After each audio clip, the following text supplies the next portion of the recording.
The subject that we've been given to touch on today is called How the Honorable Minister Louis Farrakhan Takes Immature Boys and Turns Them into Mature Men of God. How the Honorable Minister Louis Farrakhan takes immature boys and turns them into mature men of God. Let us first define the term maturity. Webster's dictionary says that maturity is the state or quality of being mature. Being full grown, ripe, or fully developed. Wow. And the third definition says that maturity means the date when a note becomes due for payment.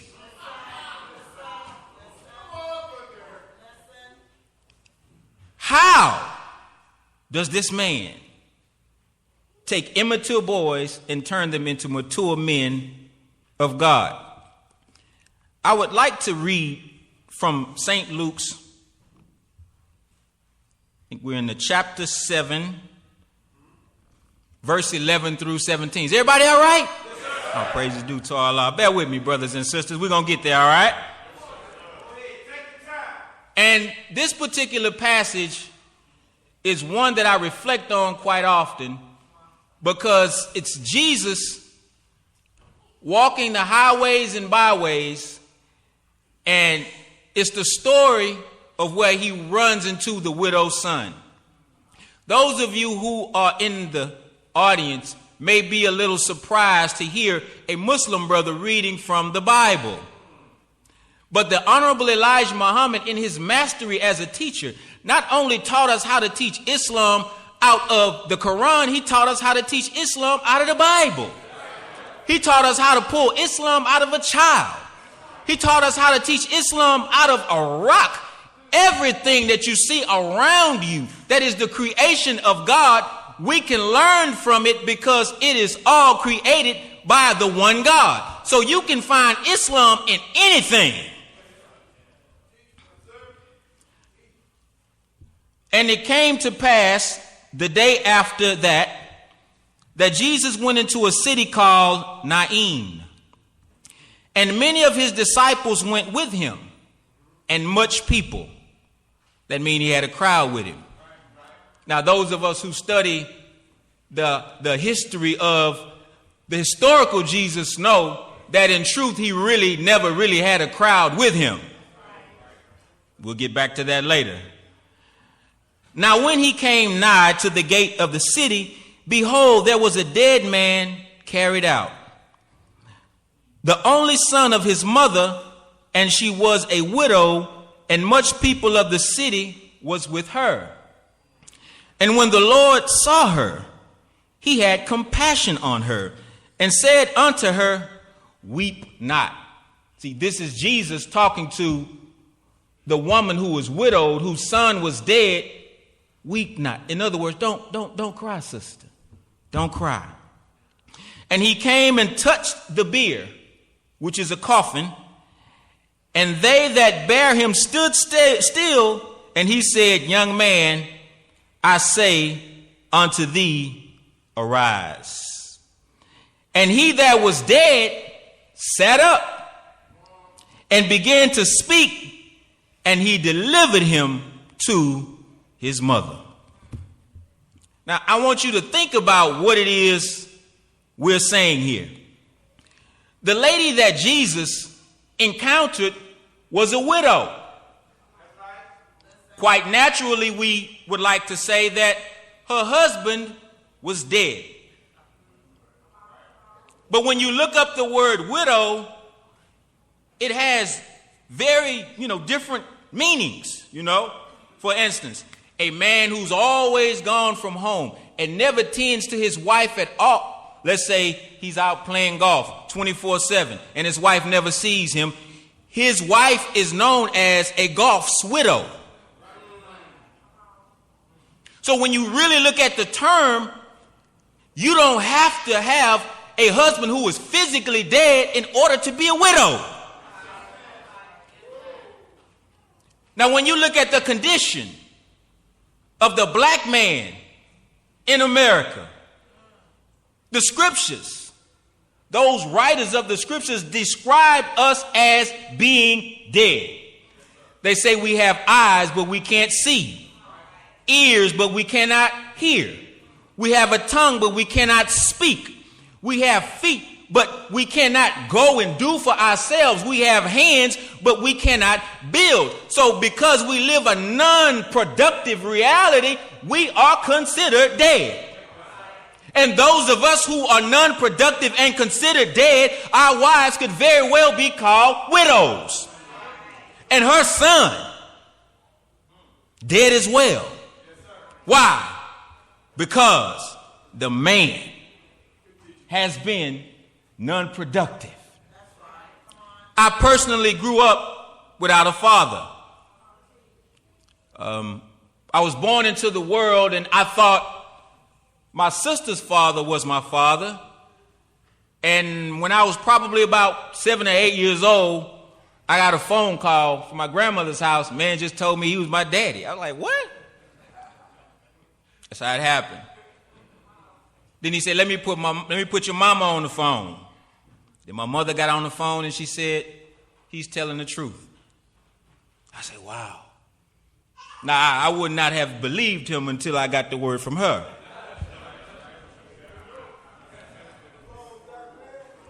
My father passed away when I was 11 years old. I wasn't bitter then. I'm not bitter now. It just is what it is. But I respect my dad because of something that he told me. You know, my dad was a street hustler. And he felt like in his heart that if he came around and he didn't have a lot of money, that he was worthless as a father. This is something that we have to dispel among black men, brothers, because our children really don't care nothing about your presence. Presents. What our children need and desire most is our presence. Presence.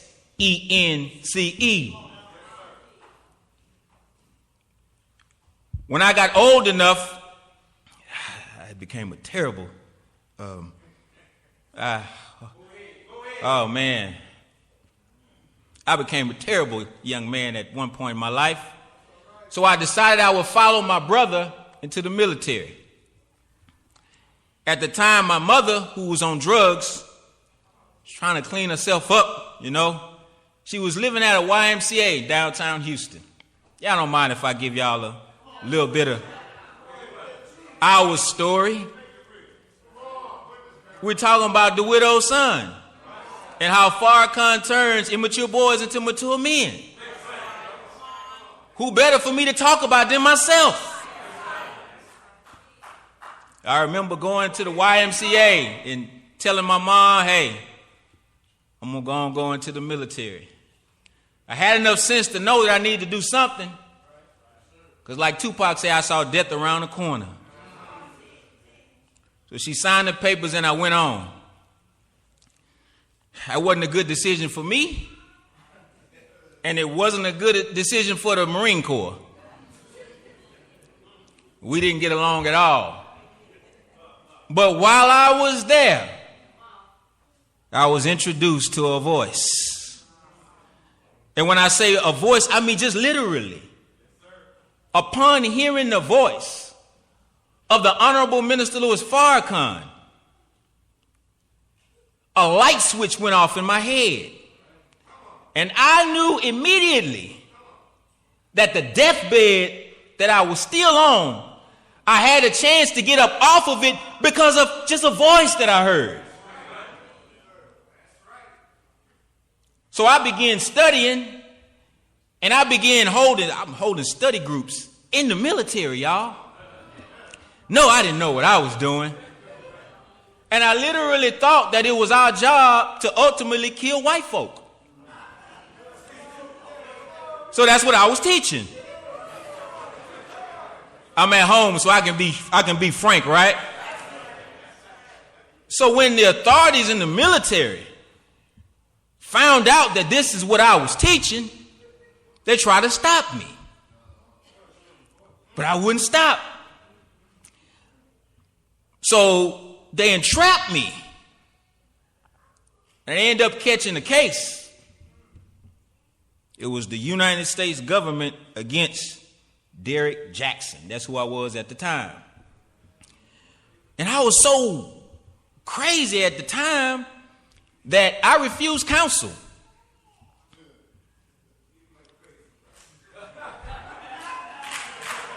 Thank you.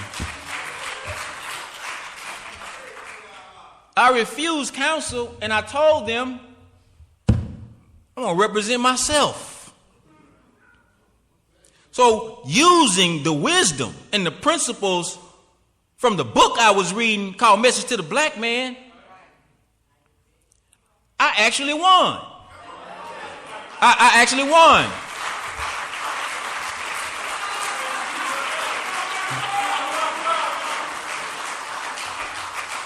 I never talk about this stuff, but this morning I just want to be a witness. I was 21 years old, and Allah blessed me to spank them. Now, back then, I thought that it was because I was so smart. A lot has happened since then that showed me different.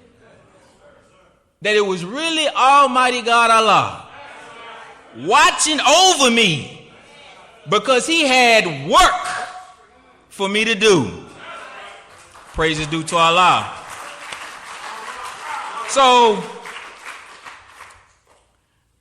I come home from the military and I had this teaching in my mind.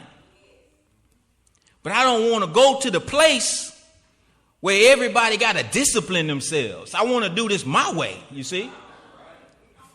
So I was in my old neighborhood. I started teaching again, bro, Reginald. We sitting in the garage at my friend's home, and we're literally plotting on how we were going to get rid of the corrupt police officers in our community. And we were serious, too. We were serious.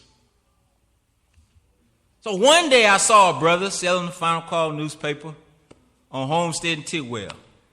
Brother by the name of Brother Jeffrey Muhammad. I don't know if he's here, but Brother Jeffrey, the husband of our sister captain, my dear brother, he was selling the Final Call newspaper. And I saw one of the officers that we were trying to get rid of grab him by his arm and walk him across the street. He say, you going to jail for selling this paper. Brother Robert, it made me so angry that I was in the Jack in the Box drive-thru at the time, about to get me some 99-cent tacos. What y'all know about them 99-cent tacos? And I was so enraged that this officer was taking this black man to jail for trying to do something positive in the community that I just threw my car in the park and I jumped out of the vehicle and I ran right across the street. And the officer looked at me. He said, "Stay back." I had paid him no mind. And I looked directly at that brother and I said, "Brother, you tell me what you want to do." And if he would have said, "Let's do it," I don't know where I'd be today, but I knew I would have done it. See, but when we're talking about Farrakhan turning immature boys into mature men, I wanted to handle that situation immaturely. But the brother that I was coming to help was more mature than I was, because he had been touched by the minister in a way that I had not been. So I ended up coming to the mosque and joining right away and just making myself right at home. But through the teaching, I learned how to fight the police with this. So it's no coincidence that I ended up in the ministry of justice, handling the kind of cases that we handle. This is what I was supposed to do in the first place. But Allah had to first protect me. Allah had to first put me in an environment where my passion and my desire to help my people could be refined. Oh, I thank Allah for the Nation of Islam. Thank Allah for the Nation of Islam. So the most powerful thing, brothers and sisters, that we could have today is right guidance. It's more valuable than any amount of money that you could have. If you woke up this morning, you were richer than Steve Jobs. Yeah, you are. Yeah, you are.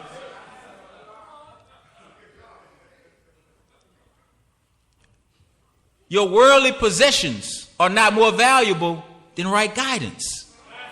And in every dispensation of time, when God desires something for his people, he sends a man. He sent Abraham in Abraham's time. He sent Moses in Moses' time. Jesus in Jesus' time. And many other prophets in between. They all had a job to do in the dispensation of time in which they lived. Now, look at the condition of black people in the United States of America. Do we or do we not need a divine guide? And if God did not send a divine guide for us, could he not be charged with being unjust to his people? But he has sent a divine guide to us through the Honorable Minister Louis Farrakhan. Now, all these men who I named, the prophets or the Islamic scholars have a term in which they use to describe these men. It's called Nabi. And the Arabic term Nabi means a source from which you can draw water without fear of being poisoned. It's a pure source of drinking water. This is what Moses was. This is what Abraham was. This is what Jesus was. This is what Prophet Muhammad, peace be upon him, was in his time. He was called Nabi. So we have among us a man who is giving to us water that we can drink from, wisdom that we can take in without fear of impurities or poisons. I'm speaking of none other than the Honorable Minister Louis Farrakhan, the Jesus that woke up this widow's son from the dead. That's who I'm speaking of. The messenger of Allah gives us a scenario. He says, you don't have to condemn a dirty glass. He said, all you have to do is place a clean glass beside the dirty glass, and anyone with common sense will know which one they should drink from, right? So if we, brothers and sisters, have been given, Nabi, a source from which we could drink pure water, what is wrong with us that we choose to drink from that which is impure? Think about that for a moment.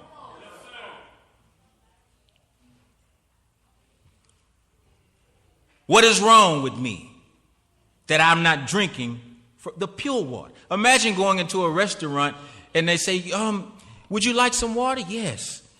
And then the waiter goes, would you like some bottled water? It's free.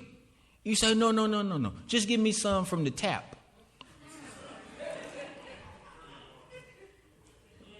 Man, look at you crazy, right? There's nothing that we will go through in life that the Honorable Minister Louis Farrakhan, that God has not blessed him to have given us the guide and the way out of it. But instead of drinking from the source, we rather peruse social media to find the answer to our problems. We rather flip the channel on the television to find the answer to our problems. We rather go to a source that we know is not even pure. And we find ourselves drinking from the source, and we wonder why we find ourselves in a holding pattern in life that we just can't seem to get out of. It's because we're not drinking from the source that has been given to us. So I said to myself, speaking to me personally, we have to get back to the source, which is why it feels so good to be preaching at home today. At Muhammad's Mosque number 45. Not the house that I built, but the house that built me. I thank Allah. The minister teaches us that he who controls the diameter of your thinking controls the circumference of your activity. You want to know what's trending in the person's heart? Look at the work of his hands. You want to know the diameter of a man's thinking? Look at the circumference of his or her activity. The more we feed from the divine source, brothers and sisters, the more empowered, enlightened that we will be to go out and do the work that is before us. And I'm going to get to the work, brothers and sisters. We're going to get to the work. So you and I, brothers and sisters, have to get back to basics. Brothers and sisters, believers, if I may read very swiftly from the Holy Quran, chapter 31. This is entitled, Believers Will Be Successful. You know, everywhere we look, we see success quotes. People telling us how it is that we should be successful. And many of them have value. But the Holy Quran starts off saying that this book, there is no doubt in it. It is from the best knower. Think about that. And this is what it says. It says, I, Allah, am the best knower. These are verses of the book of wisdom, a guidance and a mercy for the doers of good. Anybody in the room need guidance? Let me raise my hand first. Oh, okay, I'm not by myself. Praise be to Allah. Oh, anybody in the room need mercy? Raise it. Oh man, I'm not by myself. Who keep up prayer and pay the poor rate, and who are certain of the hereafter. These are on a guidance from their Lord, and these are they who are successful. So Allah gives us very, very simple steps that we must take in order for us to be successful in our lives. Isn't it beautiful? He doesn't even make it hard. But if we get away from the basics, then we boycott our own success. Imagine a man boycotting his own success. Imagine a restaurant owner standing out front, in front of his restaurant with a picket sign saying, don't eat